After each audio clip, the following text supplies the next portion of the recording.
What's going on, everybody? C4 here. Welcome back to the channel. Video number 2 on the day.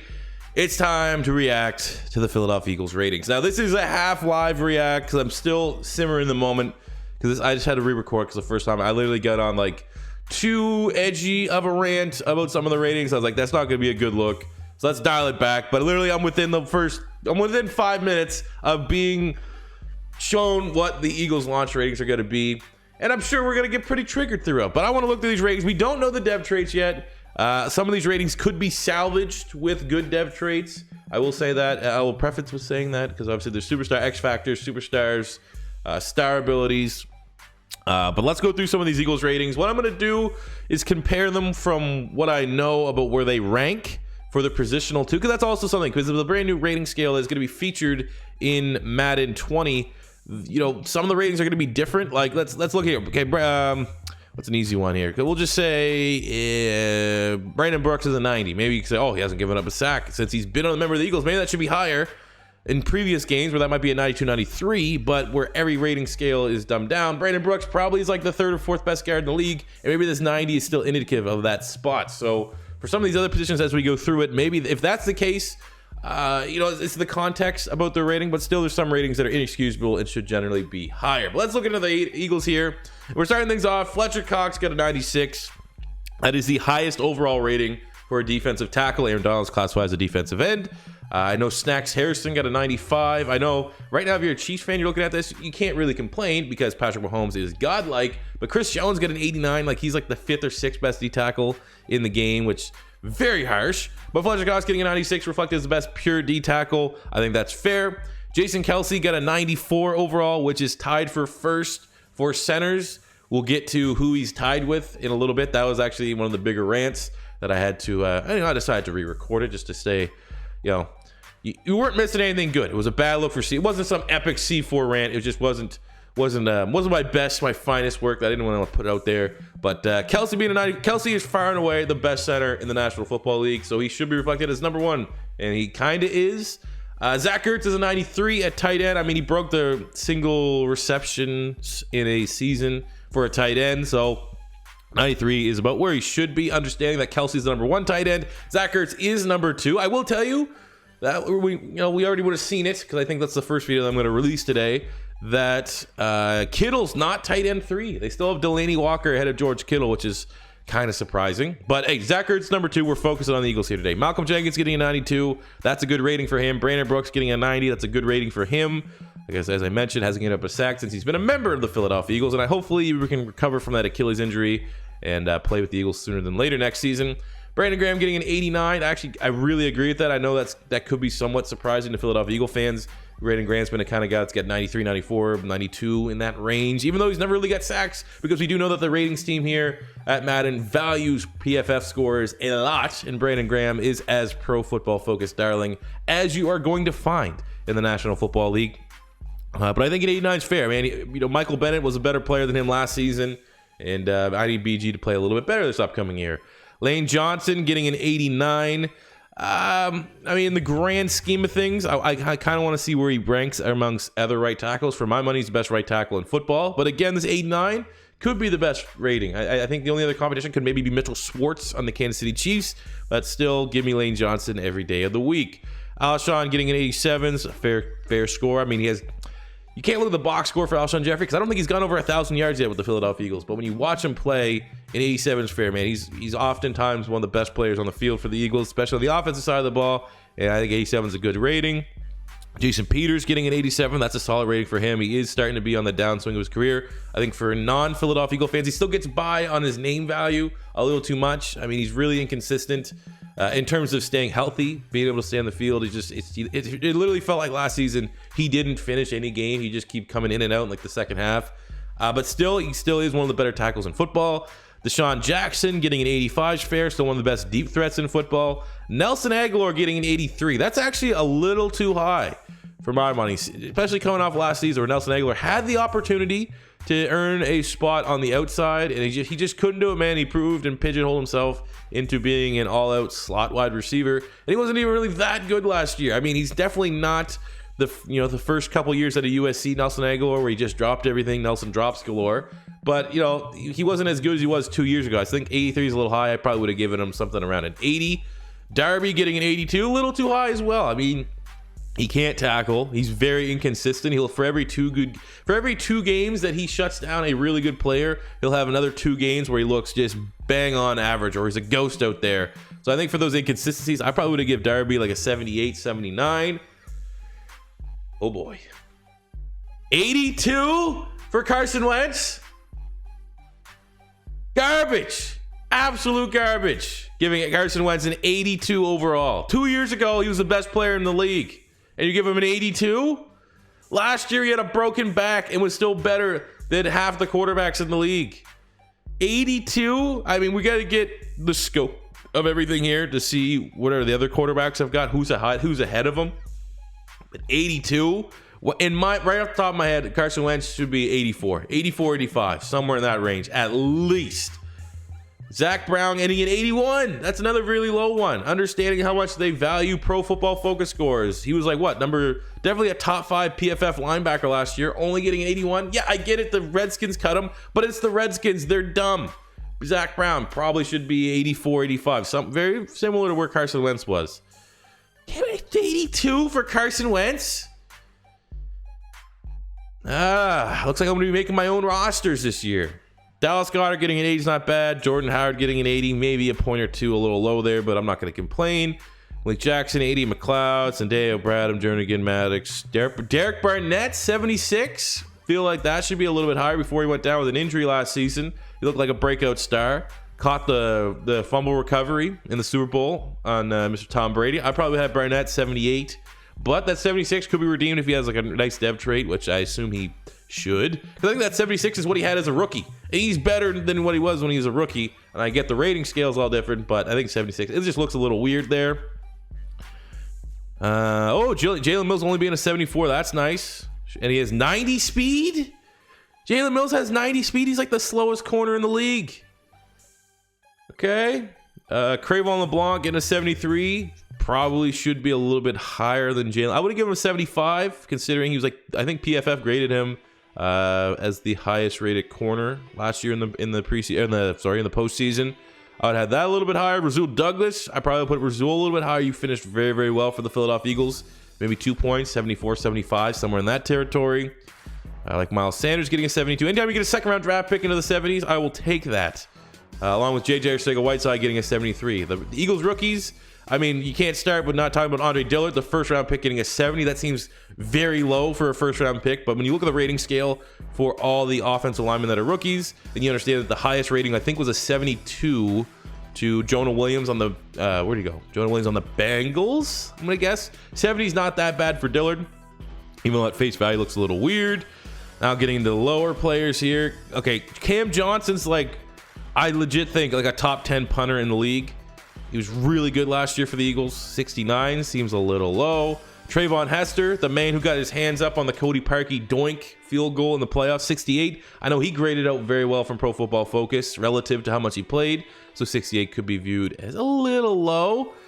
As we go down, I mean, look at this. You got Big V at 66, Wisniewski at 66. These are 2 starting offensive linemen for the Super Bowl champion Eagles 2 years ago. I feel like they're not putting enough respect on their name.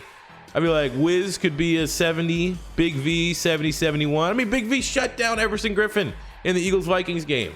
And I'm a big component of Big V not playing ever again for the Eagles, starting. But as a swing tackle, he's one of the better swing tackles in the National Football League.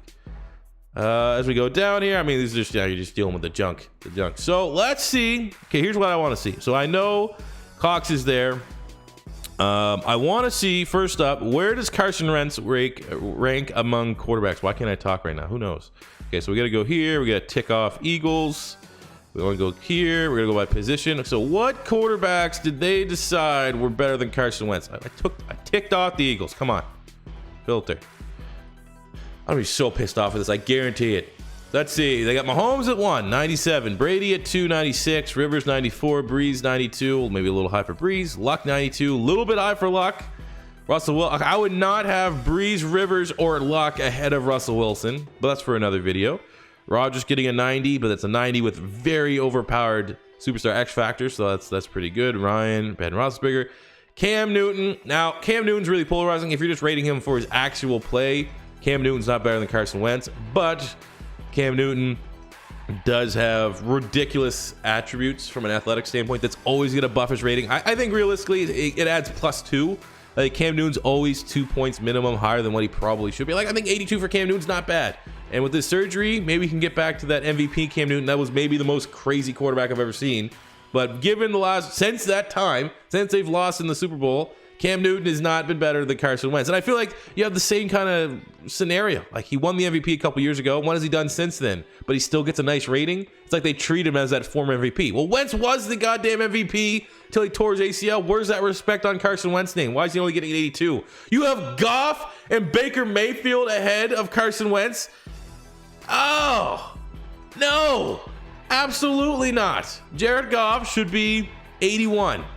Baker Mayfield should be 80, 81.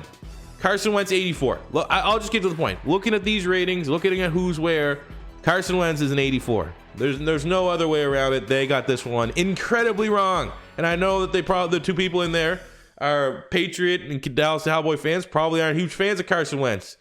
84, come on. Baker Mayfield had 1 year. And it wasn't even better than, if you're just even viewing it as a 1 year, Baker Mayfield's 1 year wasn't better than Carson Wentz's 1 year. All right, here's how we're going to finish this video. We're going to finish this video by looking at the Dallas Cowboy ratings. Because, you know, it's an Eagles-themed video. And what better way than look at the team that has been, over the last couple years, subject to a lot of, I don't want to say fair criticism about their ratings. We'll start from the bottom and work our way up.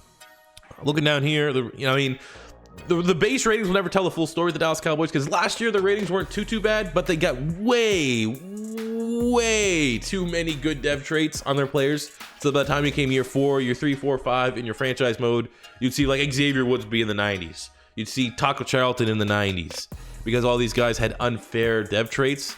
So I mean, you can face value. You never know with this. You have to actually wait and see once the game comes up or once they announce the dev traits.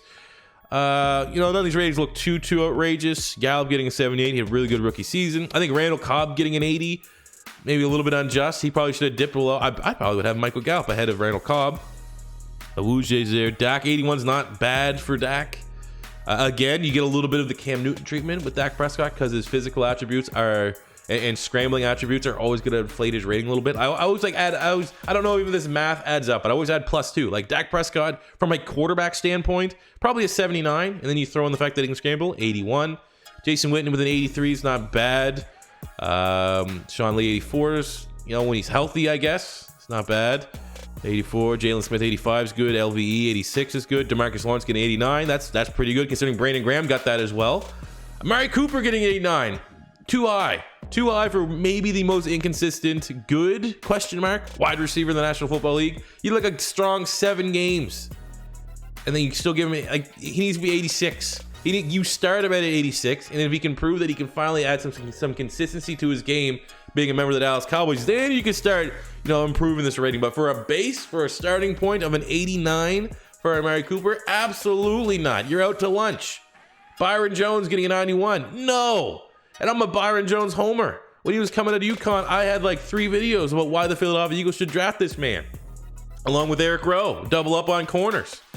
And Byron Jones graded out well from Pro Football Focus last year, but we saw with Zach Brown on the Eagles, he didn't get the Pro Football Focus generous rating treatment.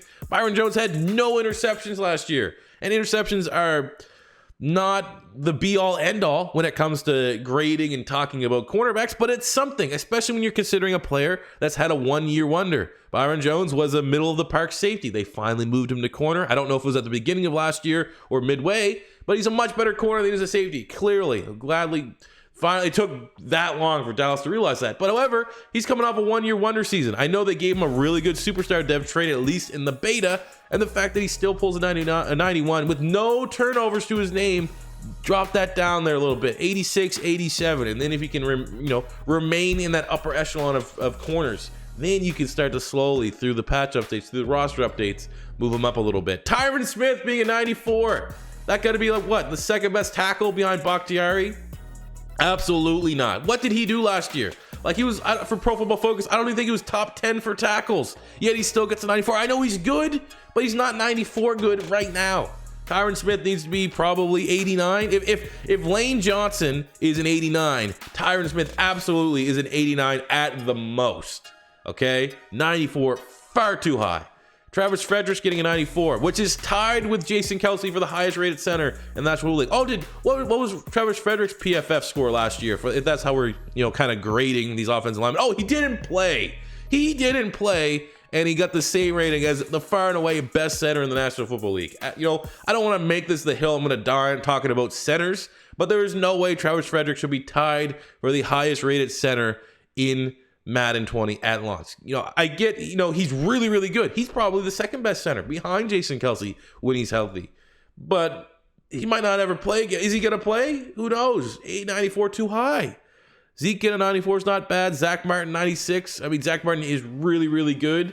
Wasn't a 96 probably last year. I probably would have gave him a 93, somewhere in that territory. But then again, Jesus Christ, you're getting Tyron Smith a 94 and Frederick a 94. Martin is the best player of that group, so a 96, I guess by comparison, is not too bad. But ultimately, yeah, some very questionable ratings here for the Cowboys, and I can't stress enough that that's how you're gonna look at things when you look at the Cowboys. Is that you can't always just complain for the sake of complaining, just looking at their base ratings. You always got to go a little bit deeper and look at those dev traits, because that's how they sneak it in.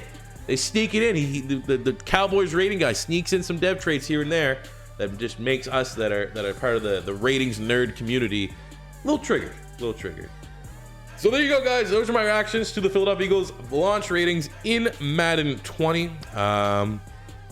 So that's the second video for today. Actually, I'm recording this video first, but I'm gonna have the first video where I actually react to all the big ratings and stuff. And then tomorrow, because negativity is what sells here on YouTube, and it is ultimately the debatey part of this, I will be looking through every single team and finding their worst ratings so we can talk about it. And the worst ratings is relative. It's not necessarily the rating that I disagree with the most. It could be from a negative standpoint, like, oh, this guy's far too high, but it also could be the rating that I think is, whoa, that guy needs to be way higher. I'm gonna tell you right now, Chris Jones of the Kansas City Chiefs was almost jaw-dropping how low his rating was.